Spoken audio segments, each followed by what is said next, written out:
Baru-baru ini kita dapatkan berita bahwa bukan hanya Palestina dan Gaza yang dibombardir, tapi Suriah sudah mulai masuk dalam daftar yang menjadi tujuan untuk penghancuran daripada Israel. Baginda Nabi kata, Futiha Baitul Maqdis. Kapan Baitul Maqdis ini akan menjadi sejahtera? Akan muncul kemudian panji-panji Islam dengan semangat yang tinggi untuk menaklukkan kembali. Mulai nampak sedikit demi sedikit.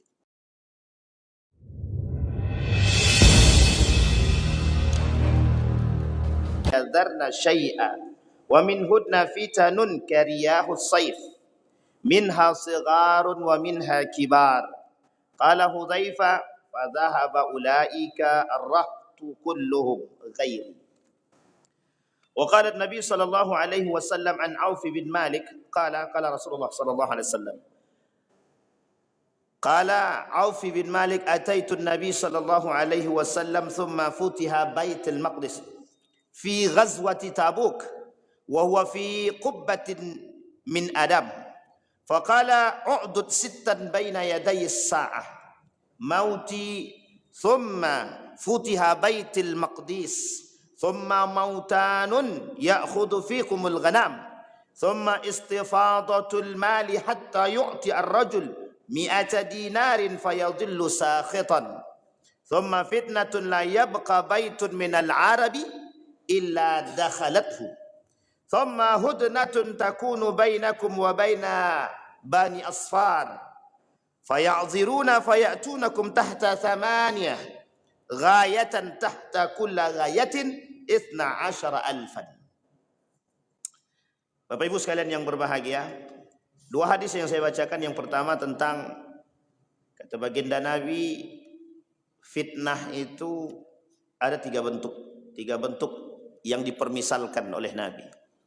Satu bersifat riyah, angin, tiupan angin. Bisa tiupan angin itu yang besar, bisa juga yang kecil. Kemudian kata Alqamah, Nabi berkata bisa bersifat zulal, gelombang maujud, gelombang yang besar, gelombang yang kecil.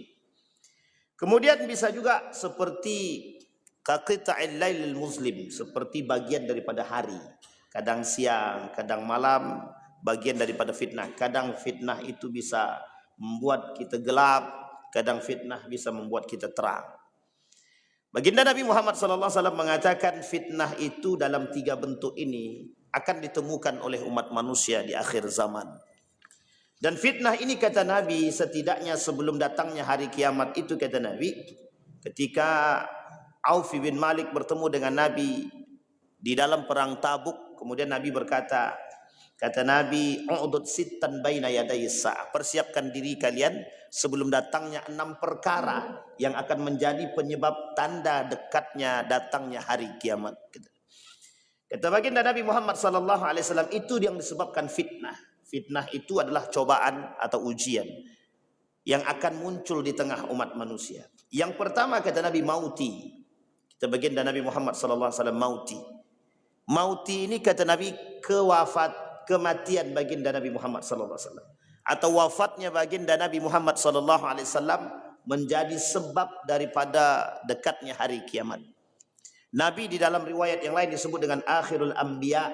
Akhirul anbiya itu disandarkan dengan akhir zaman, sebagai bentuk akhir daripada perjalanan seorang nabi, yang setiap kaum itu punya nabi pada masanya, maka di akhir dengan Nabi Muhammad sallallahu alaihi wasallam ingin menutup sebagai bentuk akhir kaum terakhir. Kalau sudah tidak ada kaum lagi, sudah tidak ada nabi, maka disebut dengan akhirul zaman. Maka akhir zaman. Maka apakah kita berada di akhir zaman? Ya, kita berada di akhir zaman. Karena tidak ada nabi setelah nabi, la nabiyya ba'da. Itu yang pertama. Pemahaman yang kedua daripada mauti, kata Nabi, wafatnya diriku, kata Nabi, wafatnya baginda Nabi Muhammad sallallahu alaihi wasallam juga akan menjadi ujian bagi orang-orang beriman. Fitnatun lil muslimin wa fitnatun lil mu'minin. Apa fitnahnya bagi orang beriman? Satu, wafatnya baginda Nabi, ibtada'an nasu min. Muncul manusia-manusia yang akan melakukan perbuatan-perbuatan bid'ah di tengah umat manusia. Jadi wafatnya Nabi sebagai penyuluh, miskat. Allah sebut dalam Al-Quran itu miskat. Miskat itu penyuluh api. Ada gelap tempat ini gelap. Ketika tempat ini gelap, ada satu lubang yang kecil. Ketika di lubang yang kecil itu ada satu lampu yang kecil yang bisa masuk dalam lubang kecil. Maka ketika lubang kecil tadi dimasukkan oleh lampu yang kecil tadi, maka secara otomatis lampu tersebut akan menjadi penyuluh, penerang bagi ruangan yang gelap sekalipun besar. Ini yang disebut dengan miskat. Nabi cahaya. Nabi itu penerang. Nabi itu pemberikan jalan, pemberi jalan kepada kita, penunjuk jalan, penunjuk hidayah, yang memberikan contoh akhlak mulia. Sehingga dengan wafatnya Nabi, itu fitnah yang lain muncul. Fitnatul akhlak, fitnah terhadap akhlak manusia. Fitnatul din, fitnah terhadap agama. Ibtada'an nasu anid din. Berkembangnya paham-paham yang sifatnya bid'ah di tengah umat manusia. Buktinya apa? Contoh ketika wafat baginda Nabi Muhammad SAW. Sebelum Nabi wafat, menjelang wafatnya Nabi tersebut, muncul Nabi palsu. Ada Musailamah al-Kadzab beserta dengan istri. Istri sebelum dipersunting oleh Musailamah al-Kadzab, perempuan ini juga mengaku jadi Nabi. Akhirnya perempuan ini mengaku kenabian daripada Musailamah al-Kadzab. Yang keduanya menikah sama-sama Nabi palsu. Yang perempuan ini yang menikah dengan Musailamah al-Kadzab mengaku jadi Nabi. Yang Musailamah al-Kadzab sudah dahulu mengaku jadi Nabi, dua-duanya menikah gitu. Jadi menikah suami istri, kedua-duanya mengaku menjadi Nabi. Dan mereka ini beragamakan Islam sebelum wafatnya baginda Nabi Muhammad SAW. Mengapa setelah Nabi wafat kemudian mereka mengaku menjadi Nabi? Karena bagi mereka merasa mendapat wahyu. Karena mereka pintar dalam bahasa Arab. Karena ketika itu corak dan tolak ukur orang-orang yang terhormat secara keilmuan adalah pada syair. Sehingga ketika orang yang pandai bersyair ketika itu dianggap orang-orang yang paham betul dengan agama. Sehingga Musailamah al-Kadzab dengan kesesatannya, dengan ilmunya yang tidak dibarengi dengan imannya, maka dengan spontan Musailamah al-Kadzab mengaku bahwa diri dia Nabi. Dan menikah dengan seorang perempuan yang juga mengaku Nabi. Begitu juga pada orang yang ketiga, Tulaihah. Tulaihah juga mengaku sebagai Nabi pasca wafat daripada Musailamah al-Kadzab dalam perang yang dilakukan oleh Umar bin Al-Khattab, yang dilakukan oleh Abu Bakar Siddiq terhadap orang-orang yang mengaku Nabi. Wafat Musailamah al-Kadzab wafat Musailamah al-Kadzab, masuklah istri dia ke dalam Islam dengan taubat. Istrinya Musailamah yang mengaku jadi Nabi, taubat dia setelah Musailamah al-Kadzab wafat. Kemudian Tulaihah muncul. Diperintahkan oleh Abu Bakar untuk datang kepada Khalid bin Walid untuk memerangi Tulaihah yang mengaku menjadi Nabi. Lari tunggang langgang. Setelah lari tunggang langgang tidak lama kemudian kembali lagi dengan kelompok yang baru. Masih mengaku menjadi Nabi. Diperangi sampai 3 kali. Setelah 3 kali perperangan kemudian dia bertobat kepada Allah. Dan di akhir hayatnya dia mati dalam keadaan berperang dalam Islam. Dan ini muncul pasca wafat baginda Nabi Muhammad SAW. Bayangkan di Mekah itu ketika Nabi wafat hampir setengahnya murtad daripada Islam. Bayangkan ketika di Madinah Nabi masih hidup terjadi perpecahan pertikaian. Terjadi terjadi pengelompokan antara satu kelompok dengan kelompok yang lain. Bahkan jika tidak berdiri Umar bin Khattab ketika itu, bukan kita melebihi Umar bin Khattab, bukan. Tapi ini fitnah. Ketika Umar bin Khattab berdiri, maka mempersatukan kedua belah pihak antara Muhajirin dan Ansar, yang sekarang tempat itu kita sebut sebagai Thaqifah Bani Sa'idah. Itu sejarah umat Muslim. Betapa kuatnya umat Muslim dalam perpecahan yang kemudian bisa disatukan. Jika na'udzubillah, tsumma na'udzubillah. Tapi Allah berkehendak lain. Dengan berdirinya Abu Bakr Siddiq, Umar bin Al-Khattab mampu menyatukan kaum Ansar dan Muhajirin. Wafat baginda Nabi. Nabi masih wafat, jasadnya belum dikuburkan. Orang-orang yang mengaku Nabi bermunculan. Manusia-manusia murtad bermunculan. Bagaimana dengan wafatnya baginda Nabi yang sudah wafat sejauh ini? Maka tak salah ketika kita menghadapi ibtada'an nas wanid din. Banyak manusia yang kemudian melakukan perbuatan-perbuatan bid'ah terhadap agama. Yaitu memang sangat bukan kita sebut sunnah. Tapi memang itu yang terjadi hari ini. Kata baginda Nabi, kelak di akhir zaman banyak manusia yang ibtada'ah, melakukan perbuatan-perbuatan yang baru di dalam agama, seolah-olah itu bagian daripada agama. Itu yang pertama. Yang kedua kata baginda Nabi Muhammad SAW, Futiha Baitul Maqdis. Baitul Maqdis kelak akan menjadi sesuatu yang dimenangkan. Artinya kelak Baitul Maqdis, orang-orang rakyat Palestina akan merdeka pada saatnya, akan sejahtera pada masanya. Hadis ini digandeng oleh hadis yang lain, kata baginda Nabi Muhammad SAW. Ketika Palestina atau Syam merdeka dan sejahtera, maka timbul masanya kehancuran sedikit demi sedikit pada Madinah, Madinatul Munawwarah. Di dalam hadis Nabi dikatakan begitu. Jadi kalau sejahtera Palestina, maka ada kemungkinan kehancuran itu pindah ke Madinatul Munawwarah. Jadi tanda hari kiamat itu mulai nampak sekarang sedikit demi sedikit. Ketika Palestina dibombardir, dihabisi pada masanya, datang para tokoh, Umar bin Al-Khattab, Salahuddin Al-Ayyubi, yang pada masanya memberikan kekuatan atau mengeluarkan kekuatan dalam menaklukkan Palestina Syam ketika itu. Muncul seorang pemuda yang gagah berani dari keturunannya pada masanya. Kemudian hancur kembali dalam perjanjian yang kemudian yang dikhianati. Ketika runtuh Turki Utsmani semakin menjadi-jadi dengan kerjasama dengan Inggris, Prancis dan Jerman untuk menaklukkan Baitul Maqdis, sehingga terjadi perjanjian-perjanjian bersama kaum-kaum Yahudi hanya untuk mengambil Baitul Maqdis. Inggris berjanji kepada Yahudi untuk mengembalikan Baitul Maqdis Palestina kepada yang berhak. Kata mereka yang paling berhak atas Palestina adalah Yahudi. Mereka kembalikan dalam perjanjian setelah terjadi atau pasca revolusi Arab. Diberikan sampai hari ini. Kelakuan Israel terhadap Palestina menjadi-jadi. Baru-baru ini kita dapatkan berita bahwa bukan hanya Palestina dan Gaza yang dibombardir, tapi Suriah sudah mulai masuk dalam daftar yang menjadi tujuan untuk penghancuran daripada Israel. Baginda Nabi kata, Futiha Baitul Maqdis. Kapan Baitul Maqdis ini akan menjadi sejahtera? Akan muncul kemudian panji-panji Islam dengan semangat yang tinggi untuk menaklukkan kembali. Mulai nampak sedikit demi sedikit. Banyak orang yang bertanya, apakah itu Iran? Apakah itu Khurasan? Apakah itu datang dari Palestina? Atau datang dari tempat yang lain? Kata baginda Nabi, 3 kekuatan Islam. 1 dari Irak. Yang Irak ini tidak bisa kita jadikan pedoman, karena kelak akan menjadi para pengkhianat-pengkhianat. Dari Irak lahir para pengkhianat. Tidak bisa kita pungkiri. Kita temukan para pengkhianat-pengkhianat Islam itu lahir daripada Irak. Yang kedua, Yaman. Yaman tak memiliki kekuatan yang tinggi, tapi mereka selalu berada pada posisi yang terbaik dan selalu membantu. Dan tujuan mereka selalu nampak untuk membantu kejayaan Islam. Dan yang ketiga, Palestina. Apakah Khurasan masuk di situ? Apakah Khurasan ini akan muncul dari Khurasan ini para pejuang-pejuang Islam selanjutnya?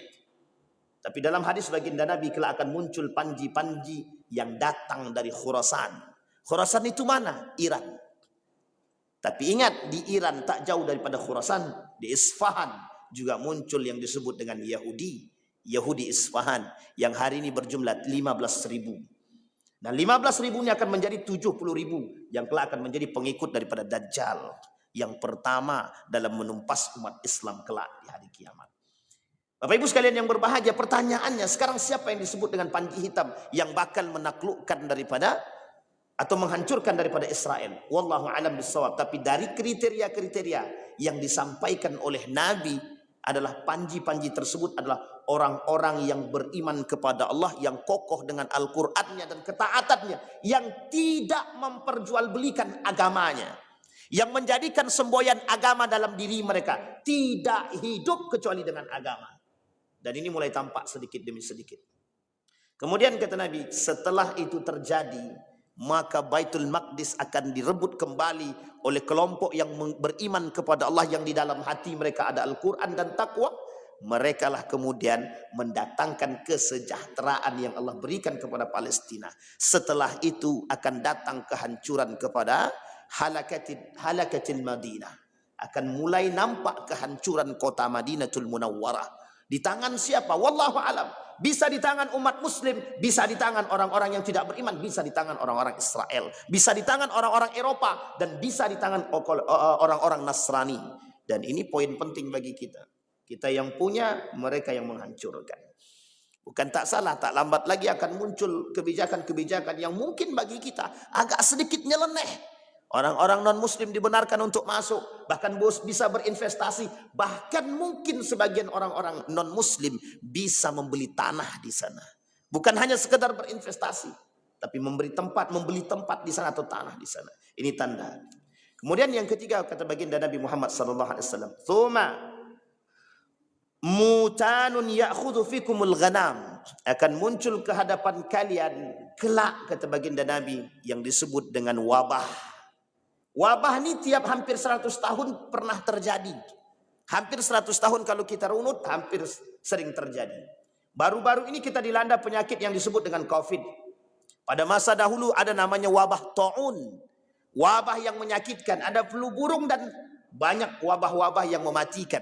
Yang kata Nabi dalam hadis ini akan membunuh ghanam. Akan membunuh hewan-hewan ternak kalian. Dan bukan hanya sekedar hewan ternak. Dan mematikan orang-orang yang lain. Dan mematikan umat muslim yang lain. Dan mematikan manusia. Apakah wabah tersebut dibuat? Apakah wabah tersebut memang sengaja didatangi? Ataukah memang sengaja datang? Wallahu alam bissawab. Kalau kita lihat agenda kaum Yahudi, bagi mereka mudah menciptakan sesuatu untuk memusnahkan manusia. Satu di antara sekian banyak cita-cita kaum Yahudi adalah memusnahkan manusia dan membuat manusia semakin sedikit.